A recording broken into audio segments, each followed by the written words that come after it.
This week in movie news, Oppenheimer dropped a brand new trailer, Superman Legacy castings are heating up, and Willem Dafoe has joined Beetlejuice 2.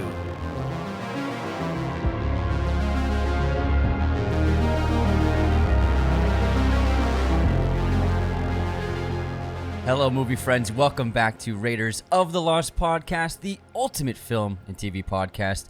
Welcome back to another episode of Movie News, where we go through all of the industry news so you don't have to. Number 99. Next week is 100. Damn. We're going to have to do something special for that episode. We should get like cupcakes or something. Yeah, like for us too. Like I suggested a big cake. Congratulations on 100 movie news. We should wear suits, tuxedos. Or maybe like, I don't know, like decorate the set like it's a 100-year birthday or something like that. How do you do that? With like 100-year birthday? 100th birthday. Okay, like a centennial like birthday. Some old lady, instead of having to celebrate an old lady's birthday that's turning 100, we celebrate the movie news turning 100. Centurion birthday. Centennial? Centennial. Centurion. You mean centurion, like in ancient Rome? I don't know what you're talking about. Centurions were kind of like no, I know what a centurion. Second level soldier. Anyways, this is not an ancient Rome podcast.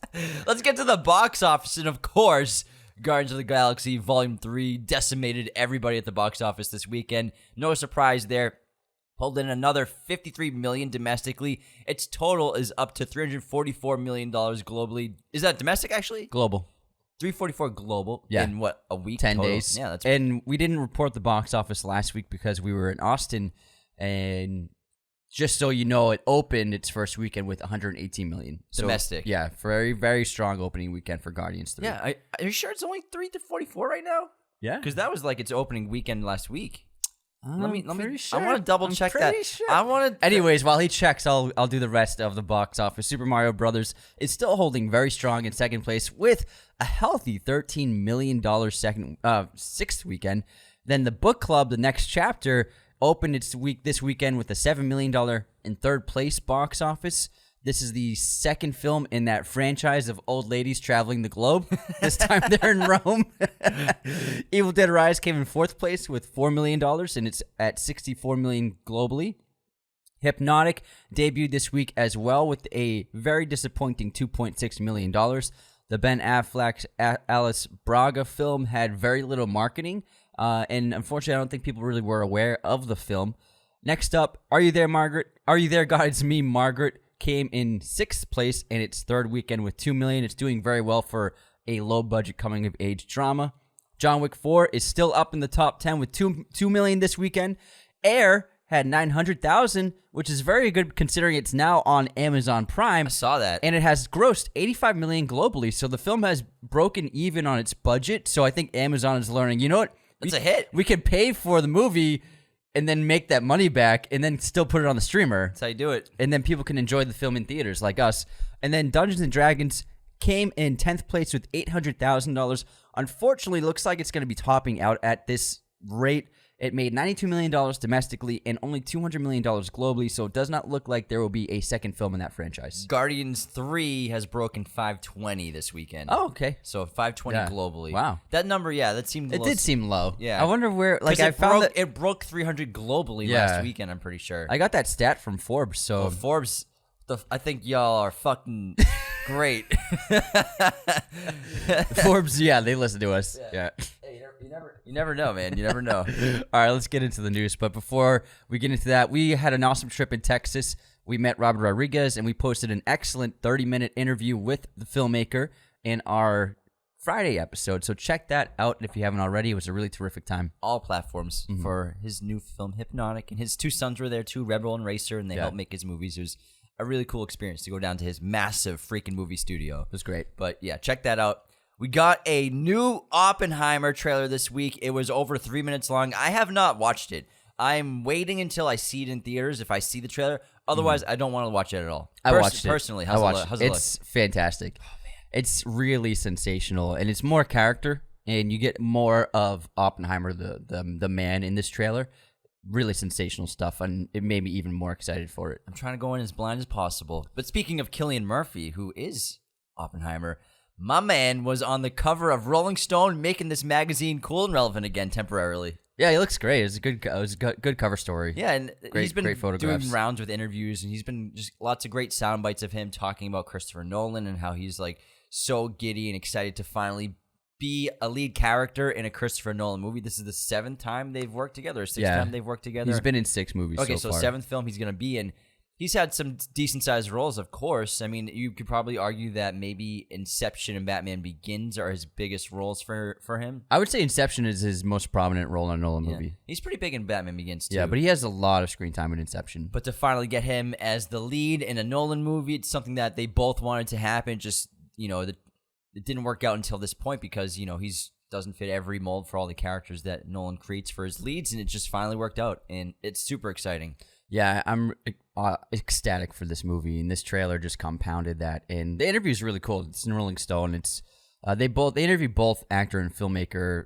Nolan did an interview in another magazine talking about how he's always loved working with Cillian, and he was just searching for the right role for him to be a lead in one of his films, and this was it. And it just was like a match made in heaven for actor-director. Yeah, I read he's so excited to finally call Cillian and offer him a lead role. He was like so excited about it. These two guys. These two guys. So sweet. Let's move on to some other stuff. Yorgos Lanthimos has released the first trailer for his upcoming film Poor Things, starring Emma Stone, Willem Dafoe, and Mark Ruffalo, and it looks fantastic. It's based on a novel, but it's kind of like a Frankenstein-esque kind of story where a woman is reanimated after death, and it looks extremely surrealist, incredible production design.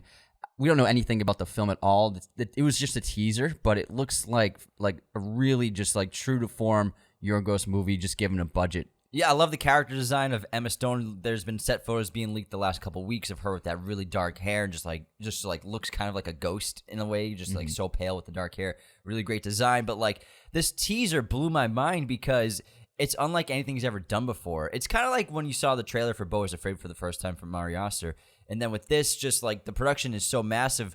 Obviously, The Favorite was a huge production for him when he did that, starring Emma Stone as well. But then, I mean, you go back to The Lobster, Dogtooth, and Killing of a Sacred Deer. What he does with tone is he makes a surrealist tone of the movies. But now to see an aesthetic surrealism visualization with his film and storytelling is really fascinating for me because I think he's such an incredible filmmaker. He's one of our favorites. And we were talking about the other day, we got to do an episode on Yorgos Lanthimos. Absolutely. But like that's what I love about this trailer. It's just like the surrealist tone is now just aesthetically shown in this new movie, and I cannot wait. Super excited, man. I love the guy. Yeah. He's great. No one makes movies like him. Facts, man. Facts, bro. All I hear are facts. Nothing but the truth. No cap. All right. Speaking of facts, let's get into speculation. The opposite of a fact. Let's speculate. Superman Legacy has erupted with casting rumors for the roles of Lois Lane, Kal-El Superman, and Lex Luthor. There are a few frontrunners. David Corenswet is supposedly the frontrunner for Superman. I fucking called this man. Yeah, I saw Pearl. He's I in saw Pearl. Pearl for the first He's time the a month ago. projectionist. Then afterwards, when I was watching it, Anthony was walking by the TV. I'm like, dude, this guy, he looks like fucking Clark Kent. Yeah, he It's looks a like perfect casting if they do it. Yeah, he's a very good actor too. He did good in that. I'd never seen him in anything else. This was the first time I saw him in a film. He did a terrific job in that. Nicholas Hoult is in the running for Lex Luthor. And then Emma Mackey is in the running for Lois Lane. Also, Rachel Brosnahan from Marvelous Miss Maisel is up in the running as well. Emma Mackey, she was in Knives Out, Glass Onion, right? No. Or no? She was in the Kenneth Branagh Death on the Nile. Gotcha. Yeah. Gotcha. The other murder mystery. But she's also in the that sex teen show. What are you watching? No, it's very popular with the Ender's Game Kid. Hold on. Sex Ed. Sex Ed. Sex Ed. Anthony typed PO into his browser. PO? It auto-filled the rest. Oh, I don't know what that does. No. Wait, PO? In my what? Over your head, it's okay. I don't even know what that means. You know when you type like a browser link in, it fills in the rest for you? Sure. So like POR. Oh, got it. Real funny, man. I'm excited. Guardians of the Galaxy Volume 3 was a really solid movie, but I think James Gunn's a terrific filmmaker. Superman Legacy, I think people are really excited about this. If it can really restart the DCU like they're promising, it will be really exciting. Yeah. So we'll see, but I think so far the casting's shaping up in the right direction. Keep it young and hot. Exactly. I mean, I thought Nicholas Hoult would have been a great option for Superman too. This poor guy has just missed out on Superman. He'll never be the guy. He's missed out on Batman. He's missed out on Mission Impossible. He's always second place. I feel so bad for him, man. I guess he'll just never be the guy. I mean, Lex Luthor's a cool role. I'm sure if he gets it, they'll do something really interesting. But man, that guy in another reality, Nicholas Hoult is literally freaking Batman or something. Maybe, yeah. Probably. In your fantasy. I'm not saying it's a fantasy. I'm just saying this poor guy. Like, if he's a millionaire, man.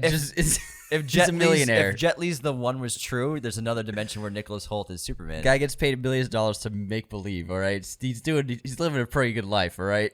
I don't know. You don't have to feel too bad. What for kind him. of life is it to live when you come in second place to every big role? Come on, man. I think he's pretty satisfied. He's probably pretty happy. He's a really terrific actor. We're big fans of his. Moving on to, we got some more new Mission Impossible photos. Last week we got Tom fighting on top of a train. This time we got him and Rebecca Ferguson running around Venice, Italy. Cannot wait. This whole film looks incredible. Yeah, and the big piazza and the big square with some John Wick lighting. Oh, yeah. Very exciting stuff. Yeah, I can't wait. Venice is a really cool city, and to see action scenes filmed there, it's going to be very exciting. They got a lot of movies going there. Yeah, this is Fast X. It's so hot right now. Yeah, well, so hot. Well, they're in Rome in Fast X. I don't think they go to Venice. I meant just Italy in general. Oh yeah, Italy's on fire right now. Yeah, well, it's a beautiful country. Yeah, great for filming. But I mean, we also had freaking Bond was there. So, but Equalizer. Yeah. Equalizer's there this year. But Fast X. Speaking of that, we'll skip ahead because we're on the topic. We got word this movie's coming out next week. We're going to see it on Monday. We're going to like a really cool tuner party is what they call it. So I'm guessing there's going to be some sick ass rides there. Some cars. You're gonna have to change the oil on a car. Oh yeah, that's part of the party. Yeah, change the oil on a Subaru. So we're gonna see it on Monday. This is the 10th Fast and Furious movie, and it's also the first in a trilogy of a conclusion to the franchise that we think. So conclusion quotation marks. Conclusion, because if they keep making a bill, there ain't gonna be a conclusion. So there's gonna be 12 Fast and Furious movies within the next few years. It'll be 12 of them. And then, I mean, it's not the end. They're just going to do spin-offs with their kids and stuff. Oh, absolutely. And the other characters. I think, it seems like the Fast franchise will just constantly be in our lives forever. It's like Bond. It's become like Bond. It's become like superheroes, like Spider-Man. Like, I think that for the rest of time, there will always be Fast movies. Vin Diesel's going to be like 89, old and wrinkly. You know there's going to be like Fast and Furious 30 where he's 82 years old. He's going to be driving one last ride. Driving a golf cart around the retirement home. Oh, man. Apparently, it's getting some good word of mouth from people who have seen the film, and Jason Momoa is apparently a highlight of the film. And also, I believe The Rock's back. Dwayne Johnson. Spoilers. What's not is reported. Spoilers. I saw it everywhere today. Spoilers. They spoiled it themselves. Yeah, I didn't read that. I saw that on Instagram. He is back. Yeah, he's back. I'm back. I guess they made up. Apparently, him and Tyrese, right? You know what really helps him make up? A fat check. Dwayne, $5 million for 2 days of work. All right, I'm there. Make it 6. Bring my gym. It was the feud was with Tyrese, right? I think it was kind of like a triple feud. Yeah, him, Tyrese, and Vin Diesel. I haven't seen a Fast and Furious movie since the 5th one, so I'm not really sure. Mm-hmm. I know some of the drama involved. I think it's Vin and Dwayne had drama, I believe. I thought it was Tyrese and Dwayne, and then Vin took Tyrese's back because they go way back. Maybe. I think just Dwayne just doesn't give a fuck. Yeah, but also he was like third fiddle when he joined. Yeah. He was never going to be number 1. Yeah, it was like a love triangle drama. Also, I think he's like, I got to be the lead in my movies, and if I'm in the Fast franchise, I'm like 4th build. He's Dwayne. Yeah, he's The Rock. So he's going to do his own thing. Moving on, drama. Some really interesting news. So we all know Beetlejuice 2 is going into production this year. We all know that Michael Keaton's coming back, Tim Burton's coming back. Jenna Ortega has been cast as Winona Ryder's daughter, but also Monica Bellucci has just been cast, as well as Willem Dafoe has just been cast, and I believe the reports are that Willem Dafoe will be playing an afterlife cop or afterlife officer. Mm-hmm. And Monica Bellucci will be playing Beetlejuice's wife. Oh, Yeah. interesting. Did you know Tim Burton's been dating Monica Bellucci for 4 years? My man. Secretly? My man. Like living my dream, man. Damn. Oh my God. That's pretty cool. Oh man. But I saw online, someone said he continued his tradition of putting his girlfriends in his movies. A timeless Tim Burton tradition. That's why like people are really upset about James Gunn and his wife being in all of his she movies. had 2 lines. I know. Who It's cares? literally like cameo, but like Seriously. directors have been doing it forever. Oh my, she had 2 lines. And- Helena Bonham Carter is in like every Tim Burton movie. my God. Like, Who cares? Her role in that movie in Guardians of the Galaxy is like 5 lines total. tops. Like 3 shots. I think it's cute. He's the fucking director. He can do whatever he wants. family He can do what he business. wants. No big Whatever. deal. Whatever. Whatever. She's fine. She's a good actor. She's Louise, man. Just let her say some lines. Who cares? I feel like the internet, people just get so envious and they have to lash out. How dare you cast his friends, his brother, and his wife in his movie? Go make your own fucking movie. She's in the movie. I would do the same shit if I was the director. I would put like my friends in people I work with a lot in the movies. And she's not like the lead of the movie. It's not like she's Gamora. In one scene. Yeah. You didn't cast her as Peter Quill. Yeah. Patricia Quill. She's fucking a telecommunications person. She says 2 lines. She's a terrible security guard. Yeah, She like yeah. can't even, like all the video feeds are just like, just look right there, lady. Yeah. She's pretty terrible at her job. Nope, everything's fine. The character, not her. She's a great actor. Be careful. The character. Someone's gonna cancel the character. Oh my She God. missed the security footage. Someone's gonna destroy us on TikTok now. God forbid you criticize a character in a movie, fictionally written by somebody, played by another human. Human. All right, let's get into some We're getting Disney. salty and spicy today. Yeah, let's get into some Disney stuff. So Disney's making even bigger changes. They had a terrible second quarter where they dropped first quarter of 2023 where they dropped 4 million subscribers. And they dropped 2.5 million subscribers fourth quarter in 2022. So they are just losing. They're falling off a cliff in terms of subscribers. And hold so on, real quick context, most of the subscribers are international that they lost. I would say, I think I read about like 500,000 are United States. okay, that's still a lot. In the It's a US. lot, yeah. So you don't want any losses. I mean, it's still almost 1 million. So Iger did a ton of press this past week talking. They did a investor meeting. He basically said that they're committing 30% of their budget to sports, ESPN, and ABC. They're also going to be making less content in terms of television for Disney Plus, and they will be purging some content. So shows or TV movies or movies that are underperforming, they're just going to take off the app of Disney Plus. They want to really make it a place that's a better curated medium for their programming. So I think that a bunch of the recent shows that may have been performing poorly might be not even available on Disney Plus soon. So we won't know what exactly is going to be axed until it actually happens, but they are going to be purging some of their content and locking it basically in the Disney vault for the end of time. So they're going to be making big changes to that, and also Hulu. Hulu's going to be making less content, less TV shows, and be more focused on sports as well. So 30% of 2023 and moving forward, they're going to be hitting sports very hard. Disney owns Hulu, Yes. in case you didn't know. And they own ESPN. So they own a ton of sports networks and ABC. And, I mean, I guess this is the right decision, but it proves a lot of, I think, the decisions they were making were just lighting money on fire. And people were not really digesting everything they were making. And the thing with sports, they don't have to worry about writing anything and producing anything. Yeah. Really, they're just Show up. They're just filming it. Like, hey, we got some kids. Hey, just bring some kids over there with cameras. Yeah, where can we put these? Where's Troy Aikman? Go say some shit over there. Well, the thing is, the sports world, it's already a well-oiled, established machine. It's already, the equipment's there, the sets are there. It's just the same thing, and all you do is film them, and that's it. Like, no, It's obviously complex. Yeah, There's a lot yeah. going No, on. I'm just saying, but Yeah. it's not like you're not building a new set. Writing you're a not whole writing a whole story. new world. You're Yeah. not casting actors. You're not putting together teams for production. Like, that's already done on those outlets. Like, it's already done. Yeah, you just have some lady on the field with a microphone. You're good. Yeah, that's it. It's easy, easy money. It makes sense, but man, they are taking a nosedive. Yeah, yeah. Whew. 30. Yeah, that's crazy. 30%. They're going towards sports. That's wild. That's very wild. Let's move on to some really cool news. Old Boy, Park Chan-wook's film that we adore and we always recommend and bring up a lot, is getting its 20th anniversary re-release in theaters in the United States. This is what I'm aware of, is August 18th. I'm not sure about where else it'll be released. I just know that United States is August 18th. I believe they did a re-release in Australia last year that someone told us about.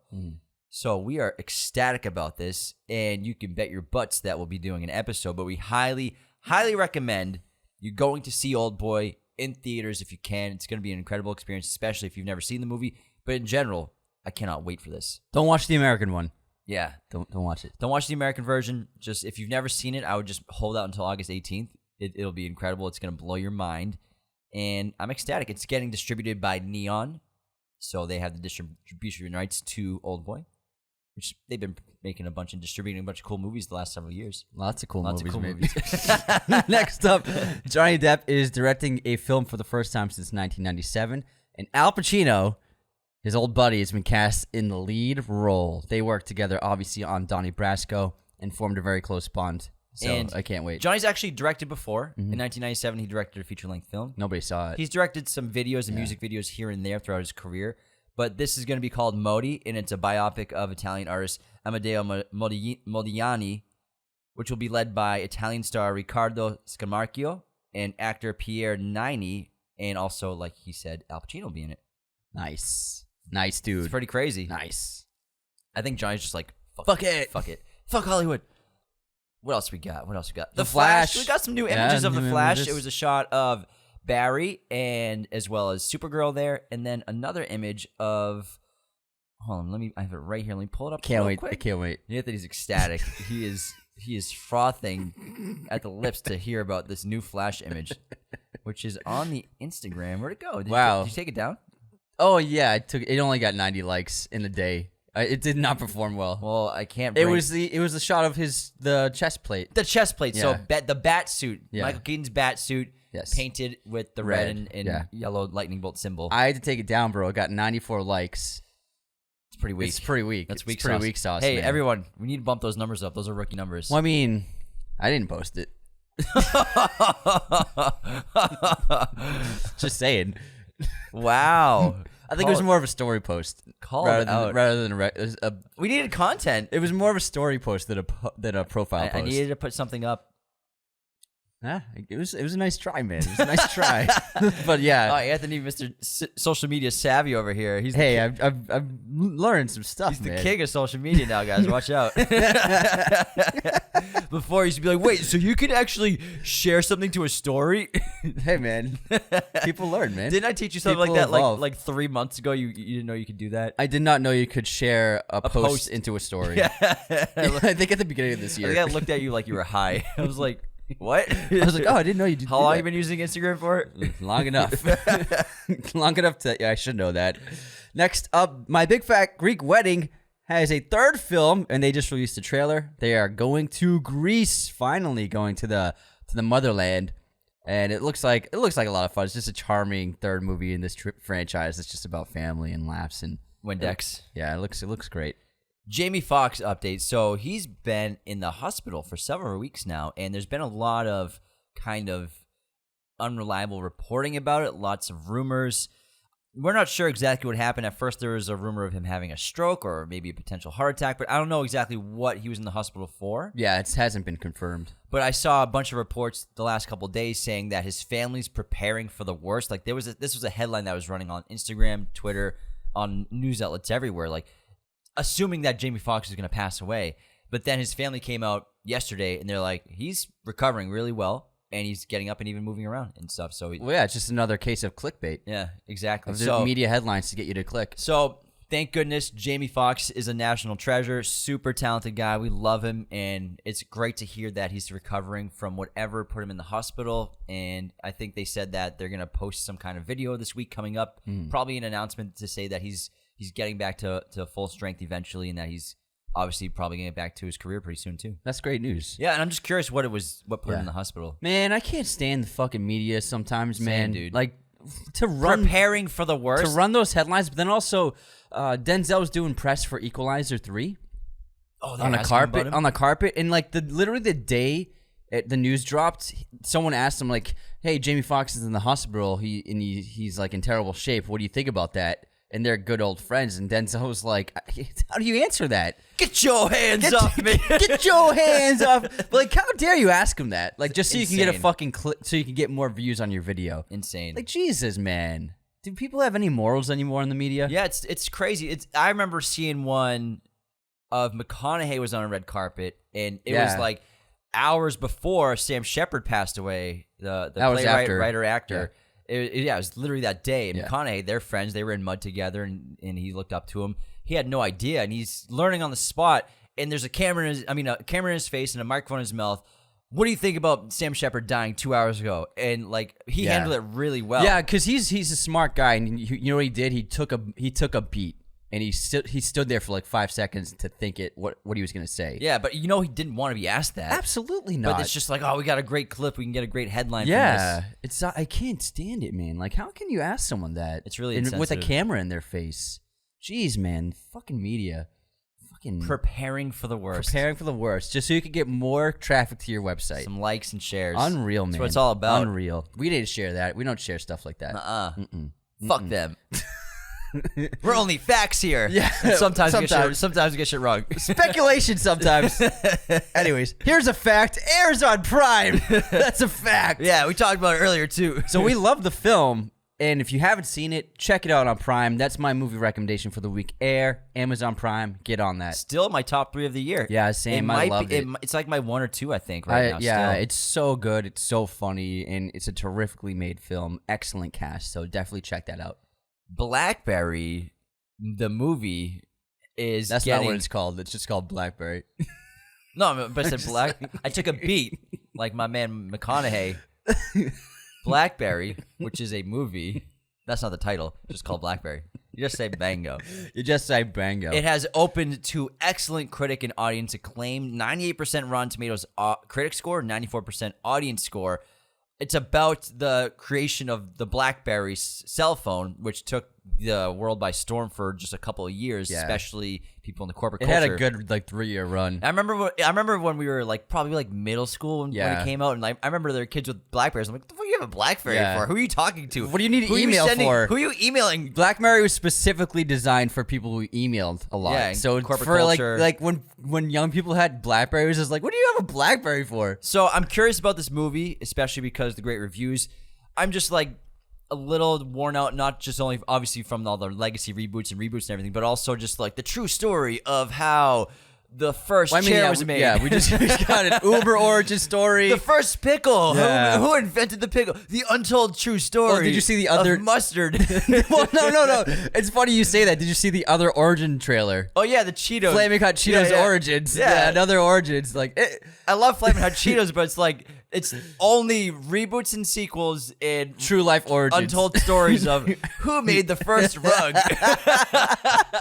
It's don't give him an idea. There's gonna be an IKEA Origins trailer next year, man. IKEA Origins. But I do. Flaming Hot Cheetos is my favorite snack, so I might just watch that. Cause it looks fine. It looks funny. Yeah. But the BlackBerry one, it stars Jay Baruchel and Glenn Howerton. Pretty interesting choice for castings.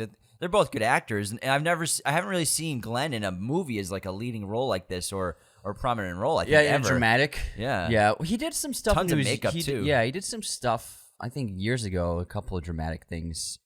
He was in. He's in a horror movie. The Strangers. Yeah, he's in The Strangers. Not a big role, but he's. No, yeah. I remember that. Anyways. I remember. Let us make them remember. I remember you used to dance. Nice Some one. things never change. Some things do change. Oh, Morpheus. All right, this next one's a good one. So Daisy Ridley has just been cast in a new film called Cleaner. This is from director Martin Campbell. let me say it. So Martin Campbell's actually a very experienced director. He made a couple of the Pierce Brosnan and Bond movies, as well as Casino Royale, and then Green Hornet, and a bunch of other movies. I believe he did Green Lantern as well. He did do Green Lantern, yes. And so I'm sorry, Michael Gondry made Green Hornet. I got those mixed up because of the green in the title. Anyways, He made Green Room too, right? No, he did not. Shut up. So this is basically a Die Hard-esque action thriller. So Daisy Ridley will be playing a window cleaner named Joey Locke, who is going to battle a bunch of eco-terrorists who hold an energy company's corporate gala hostage. So she's gonna battle the terrorists while simultaneously revealing the true nature of the corporate moguls. And she's gonna be cleaning windows. So is it like in a skyscraper? Or is she like? So it's on the Shard, which is the tallest skyscraper in Western Europe. It's that very large glass paned, super pointy like skyscraper in London. Not the round one that looks like like the golden egg from Harry Potter. Yeah. But like the very tall one. It's gonna be on that. This summer, Joey Locke was just cleaning the windows. It sounds like the character. Shard. It sounds like a character name of like a spoof, like you're saying. Joey Locke is cleaning the windows when all of a sudden eco-terrorists take over the corporate gala. I'm sorry, I forgot to mention she's an ex-soldier turned window cleaner. Joey Locke used to be a soldier. Now she's cleaning windows. The one day, eco-terrorists bust into the gala of Shell Corporation. Basically. And now she has to kill the terrorists and then reveal the conspiracies of the eco-destroyers. This is yeah, cool, man. Cleaner. Who's this made for? It's made for like the 14-year-olds. They're not even gonna see it because there's no. I know this is the funny thing. There's Yeah. no way this comes out in theaters. I'm sorry. This is a streamer.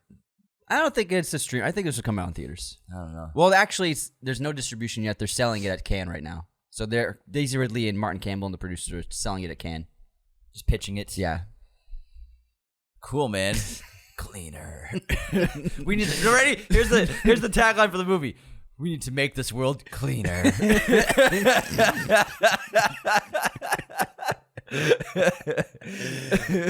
We're not saying climate change is a thing, but I mean it's silly. I know. It's I'm just making fun of the movie. Oh yeah. I just don't want people to think that you're like Oh yeah, it's just funny. Yeah, it's just funny. Oh my god. Die Hard. No, what was it? Unalived Hard. Bruce Willis returns in Unalived Hard 6. This time he's fighting disinformation. He's gonna have to unalive several terrorists and tech companies. I'm sorry, I can't with fucking modern social media, man. Unalived.